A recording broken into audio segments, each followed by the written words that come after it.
আমাদের দেশের গ্রামের মহিলারা দিনমজুরি ও কষ্ট করে জীবনযাপন করেন। সংসারে রান্নাবান্না, মাঠে কাজ, সাফাই, বাচ্চা সামলানো, তার উপর রোগ যন্ত্রণা তো আছেই।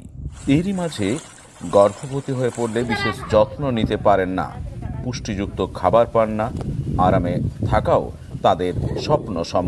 একদিকে হাড়ভাঙা পরিশ্রম আর অন্যদিকে পেট পুরে না খাওয়া তাদের দুর্বল করে তোলে। ভগ্ন স্বাস্থ্য নিয়েই তারা গর্ভবতী হন। অসুস্থ মায়েদের সন্তানও অসুস্থ হয়ে পড়ে। অভাবী, দরিদ্র গর্ভবতী ও প্রসূতি মায়েদের স্বাস্থ্য সুরক্ষায় চালু হয়েছে প্রধানমন্ত্রী মাতৃবন্দনা যোজনা। এই প্রকল্পে প্রথম মা 2টি কিস্তিতে 5,000 টাকা পাবেন।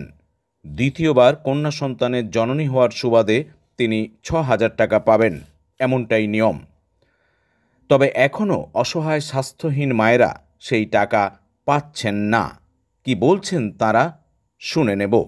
আমার স্বামী দিনমজুরি কাজ করে, প্রতিদিন কাজ হয়নি, ঠিকভাবে খেতেও পাইনি।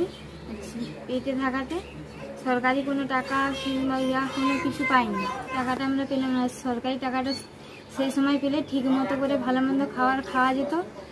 আমাদের ঠিক মতো করে খাওয়া দাওয়া হচ্ছে না। ছেলেটাকে এরপর মানুষ করবে কী করে? ভালোভাবে তো ওকে মানুষ করতে হবে। তারপর আমার স্বামীর প্রতিদিন কাজ হয়নি, দিনমজুরি কাজ করে, সরকারি টাকা কোনো কিছু দেয়নি। যেটা আমাদের পাওয়া প্রাপ্য সেটা তাও দেওয়া হয়নি আমাদেরকে। কাজ তখন লোকের কাজ যেতে পারলে হলো ভালো, না হলে হবে না। খাওয়াতে পারি না, ওই হলো যাটুকুনে দিচ্ছে তাটুকু খেতে হচ্ছে। গেলাম যেখানে হয়েছে ইচ্ছাগুলো সেইখানে তো যেতে হবে। পাবে দাঁড়া, কাগজপত্র নিয়ে আসো। কাগজপত্র নিয়ে হচ্ছে, কাগজপত্র হয়নি, বারবার ঘুরতে হচ্ছে, আসতে হচ্ছে, যাচ্ছে, পায় দেই নাই, যাচ্ছি আর বলছে আরো কাগজ লাগবে। কি কাগজগুলো লাগবে আমরা তো চিনতে পারি না। আর তো মঞ্জুরি কাজ থেকে এসে ওই ভাত তরকারি যা পাচ্ছি সেটাই যেতে এনে খাওয়াচ্ছি। তারা কি করবো? তাই তো হচ্ছে সমস্যা। ও তো খাওয়াতে পারতাম, আমাদের মঞ্জুরির কাজ আর খাচ্ছে তো ভালো খেতে দিতে পারিনি, কোনো পয়সা পাই না। ঘরের জন্য অসুবিধা হচ্ছে, আর এই বাড়ি ঘরের অসুবিধা হচ্ছে। এখন জল পায়নি, কিছু নয়, তাই জন্য খাবার জল পায়নি। স্কুলের দরকার, ওই ছাগুলো বড় হলে পড়াশোনা করতে পারিনি।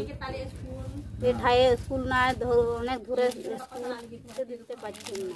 আগেও পাইনি আর বাচ্চা হওয়ার পরেও পাইনি।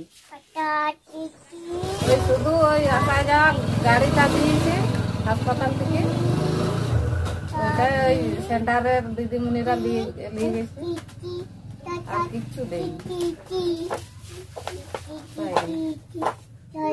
শরীর দুর্বল, খেতে পারি না, যে একটু ভালো মন্দ ফল ডল খাবো সেটা শুধু পয়সা পাতে সেটা পাবো গরিব।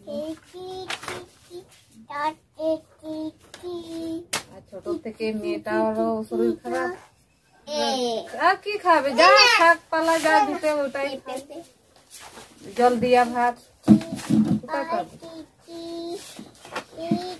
ভালো না চললে যতটুকু পুরো জোটাতে পারবো সেটাই কি খাবো? সব দিন কি কাজ পাই? সব দিন পাইনি ওর বাবা।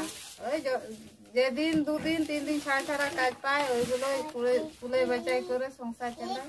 ভালো, যেখানে একটু ভালো ট্রিটমেন্ট হলে তো 6 মাস ভালো থাকবো।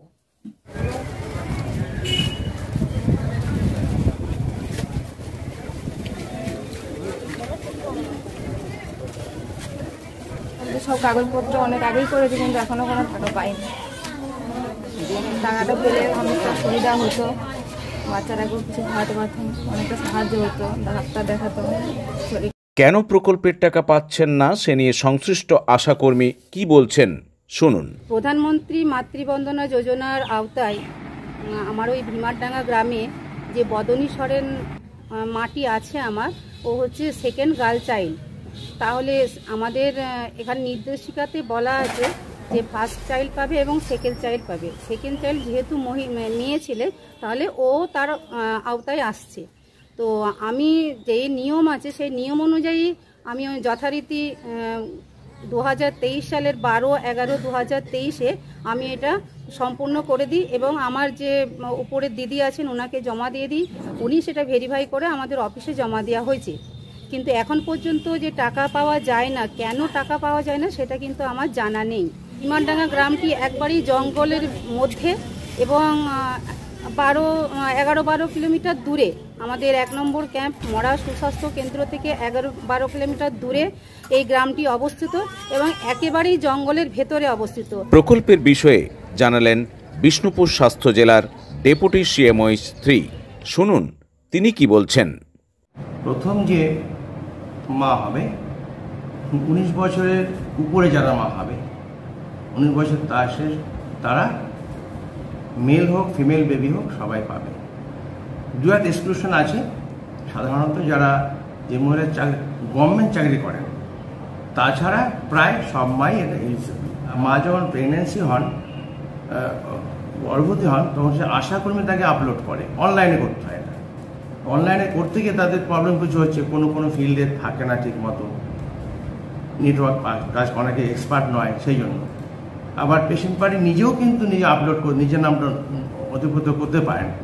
সেটা চলে যায় এসও লেভেলে, মানে ব্লক লেভেলে সেটা গিয়ে স্যাংশন অথরিটি হচ্ছে, তার আগে এএনএম সে অ্যাপ্রুভ করে, তার আগের স্টেপে আলটিমেট স্যাংশন অফিসার হচ্ছে বিএমওইচ, এসও বলে।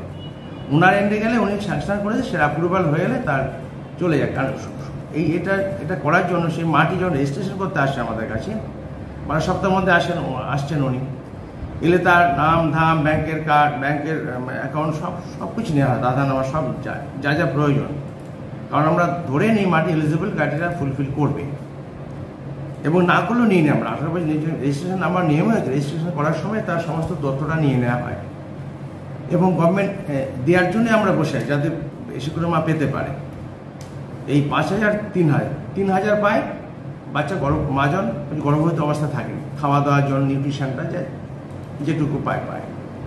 আর 2,000 টাকা পায় যখন বাচ্চাটি ইমিউনাইজেশন পিরিয়ডে 42 দিন কভার করে নেয়, 42 ডেজ, তারপরে সে আর 2,000 টাকা পায়, টোটাল 5,000 টাকা।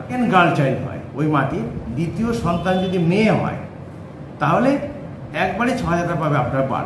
তখন তার ছেলে মেয়ের ব্যাপার নেই, মেয়ে হয়েছে তার একবারে সেটা 6,000 টাকা দেওয়া হবে ফর সেকেন্ড গার্ল চাইল্ড। সাধারণ ক্ষেত্রে হয়তো একটু ডিলে হচ্ছে, কিন্তু আমাদের কোনো ব্লক কভার করে দিয়েছে এবং সেই রেজিস্ট্রেশনটা হয়তো আজকে পাবে না, কিন্তু সেই মাটি 570 দিন পর্যন্ত এই এই অধিকারটা পাবে। যেমন কোনো মা টাইম মতো তুলতে পারলেন না নামটা, এসও লেভেলে টাইম মতো এলো না, যারা পেনের ভাতা 3,000 টাকা পাওয়া গিয়েছিল ডিউরিং প্রেগন্যান্সি, তারপরে কিন্তু পাওয়ার অবকাশ গভর্নমেন্ট এটা করেছে তাদের।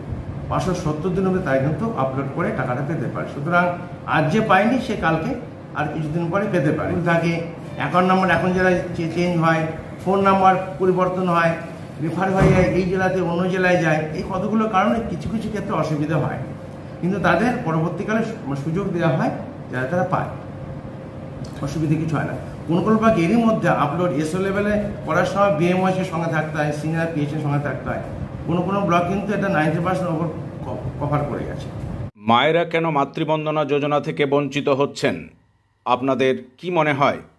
এর কারণ জানাতে আমাদের ভিডিওতে লাইক দিন আর কমেন্ট বক্সে আপনার মূল্যবান মতামত লিখে জানান। এই ধরনের সমীক্ষামূলক নতুন ভিডিও পেতে আমাদের চ্যানেলটিকে সাবস্ক্রাইব করুন।